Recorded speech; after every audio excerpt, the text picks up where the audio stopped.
Today we're going to start our unit on circles. In particular, today we're going to talk about circles themselves, and then we'll talk about what tangents are and some properties of tangents. So first, let's talk about a circle. Now, a circle is the set of all points in a plane that are equidistant from a given point called the center. The way we formally talk about circles is we say that a circle that has a center P is called circle P, and we can write it like this, with a circle with a dot inside with a capital P, and this would be circle P. So you have here on the bottom the actual diagram. It's a circle. The center point is called P, so we would say this is circle P. Now, a couple of definitions related to a circle.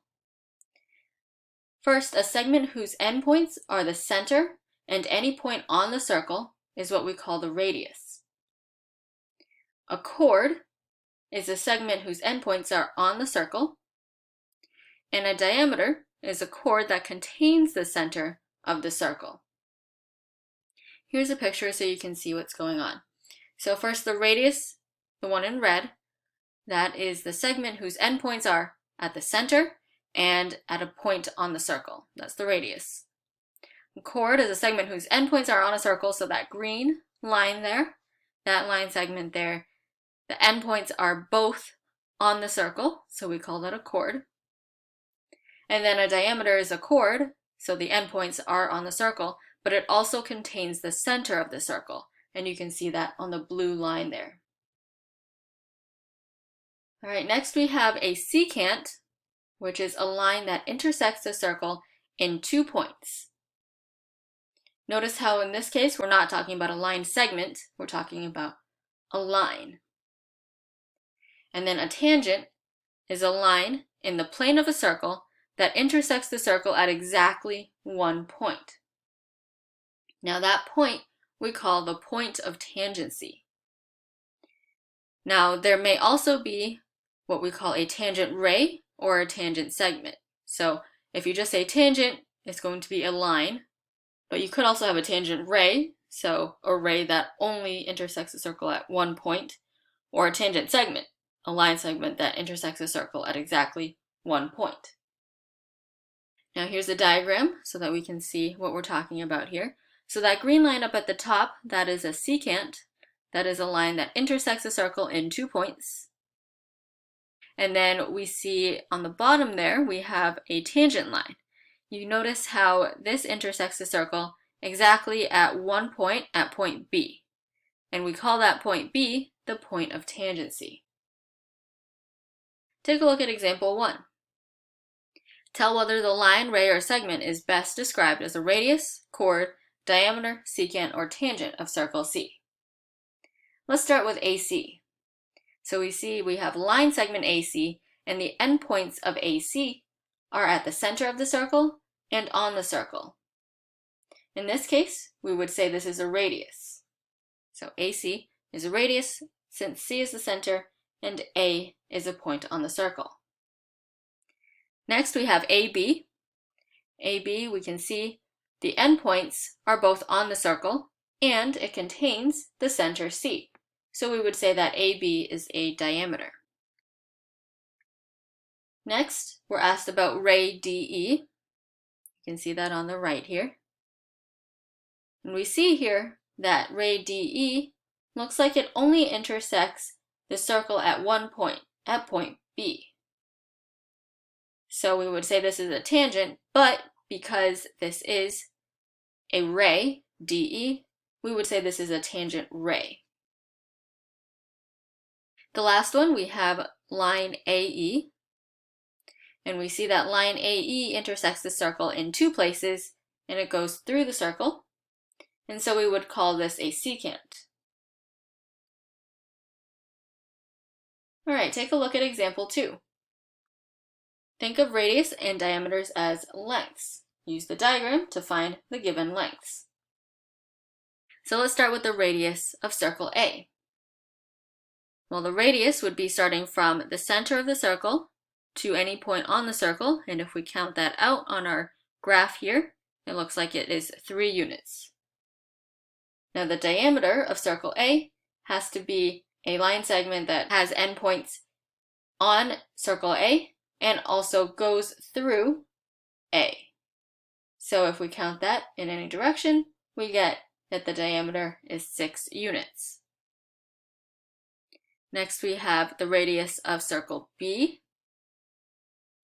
And again, we're looking at a line segment that has endpoints at the center and on the circle, and that looks like 2 units. And then the diameter of circle B, that would be the segment that has endpoints on the circle and also goes through the center B, and that would be 4 units. All right, now let's talk about coplanar circles, so circles that are on the same plane. Now, 2 circles that are in the same plane may intersect at 2 points, 1 point, or no points at all. Now, circles that intersect at just 1 point are what we call tangent circles. And then circles that have no points of intersection but also have a common center are what we call concentric circles. They have the same center. So let's see some examples of coplanar circles. So here we have examples of circles that have 2 points of intersection. Here are some examples of circles that have 1 point of intersection. You'll notice that they can either be just touching each other, either one being inside the other or neither inside of the other. And then no points of intersection, you could either simply have 2 circles that do not have any points of intersection, as you can see on the left there, or you could have concentric circles, so where one is inside the other, they don't intersect, but they have the same center. Next, we're going to talk about a common tangent. What's a common tangent? Well, we know that a tangent is a line that intersects a circle at exactly 1 point. Now, if there's a common tangent, that means that that line, or it could be a ray or a line segment, is tangent to 2 coplanar circles. So here are some examples of that. You can see on the left there, that blue line touches each circle at only 1 point. Same thing on the right. We have this blue line, and both circles do touch that line, but at only 1 point. All right, now we're going to talk about some specific properties of tangents, and we're going to look at them as theorems. So, in a plane, a line is tangent to a circle if and only if the line is perpendicular to a radius of the circle at its endpoint on the circle. Okay, what does that mean? Let's look at this diagram to help us understand this.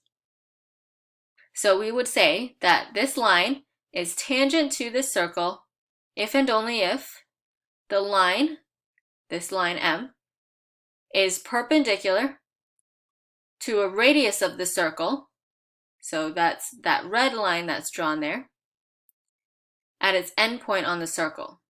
So basically, we would say that line M is tangent to circle Q if and only if M is perpendicular to QP, where P is that point of intersection that line M is tangent at. Okay, so if you look at example 3, in the diagram PT is a radius of circle P. Is ST tangent to circle P? Well, how would you know if ST is tangent to circle P? Well, it would mean that ST is perpendicular to PT. How do you know if ST is perpendicular to PT? Well, if we know that there's a right angle there, then we can make that conclusion. Now, we're given more information here. In particular, we actually have a triangle drawn out, and this way, if we're able to use the converse of the Pythagorean theorem and see whether or not 12 squared plus 35 squared is equal to 37 squared, then we would be able to tell whether or not we have a right triangle. So, checking that, we do end up finding that 12 squared plus 35 squared is equal to 37 squared, which means that we have a right triangle, and that ST must therefore be perpendicular to PT. Since they're perpendicular, then we know by the theorem that we just went over that ST must be tangent to circle P. Let's take a look at example 4. In the diagram, B is a point of tangency. Find the radius r of circle C. Now, since you're told in this example that B is a point of tangency, then you know that for this triangle ABC, angle B is going to be a right angle. Since that's a right angle and we're trying to solve for the radius r, we can write an equation using the Pythagorean theorem. So remember, the Pythagorean theorem says that AC squared is equal to BC squared plus AB squared. Then let's substitute. So we have AC, the hypotenuse, as being r plus 50. BC is just r, and AB is 80. Now this r plus 50 in parentheses squared needs to be multiplied out. That gives us r squared plus 100r plus 2500 is equal to r squared plus 6400. Now the r squareds will cancel each other on both sides, and then we can subtract 2500 from both sides and get 3900 on the right, and then divide both sides by 100. That leaves us with r equals 39 feet. So the radius of this circle is 39 feet. All right, there's one more theorem relating circles and tangents. And this says that tangent segments from a common external point are congruent. What does that look like? Here's an example. We have SR and ST, and they're both tangent to circle P.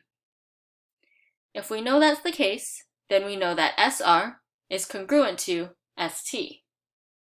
So those two tangent segments come from a common external point S, so we know those two segments are congruent to each other. Take a look at example 5. RS is tangent to circle C at S, and RT is tangent to circle C at T. Find the value of x.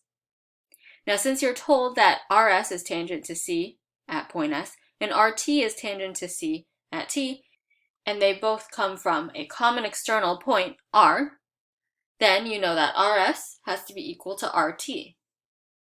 So we can write that RS equals RT and substitute 28 has to equal 3x plus 4 and find the value of x from here. Subtract 4 from both sides and divide by 3, and we get that x is equal to 8.